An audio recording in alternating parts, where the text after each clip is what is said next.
संभवं नमामि सजनं सौम्यं शम्भोर्मुकुटभूषणं धरणी गर्वसम्भूतं विद्युदिकान्ततमप्रभं कुमारं शक्तिहस्तं च मङ्गलं प्रणम्यहं प्रियङ्गोकलिकाश्यामं रूपीणां प्रतिमं बुधं सौम्यं सौम्यं गुणापीतं तं बुद्धं प्रणम्यहं देवानां च ऋषीणां च गुरुकाञ्चनसन्निभं बुद्धिभूतं त्रिलोकेशं तं नमामि बृहस्पतिं हिमकुन्दमृणालाभं दिव्यानां परमं गुरुं सर्वशास्त्रप्रवक्तारं भार्गवं प्रणम्यहं नीलाञ्जनसमाभासं रविपुत्रनियमार्णं छायामार्दण्डसम्भूतं तं नमामि शनेश्वरम् अर्धकारं महावीरं चन्द्रादित्यविमर्दिनं सिंहनागर्भसम्भूतं तं राहु प्रणम्यहं पलाशपुष्पसङ्काशं तारकाग्रमस्तकं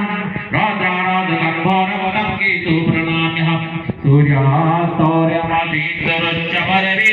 शन्मङ्गलं मङ्गलां सर्वबुद्धिशबुधो गुरुश्च गुरुतां शुक्रं सुखं संसने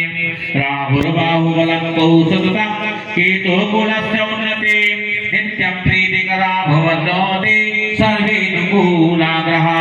आयुष्य विद्या च तथा सुखं च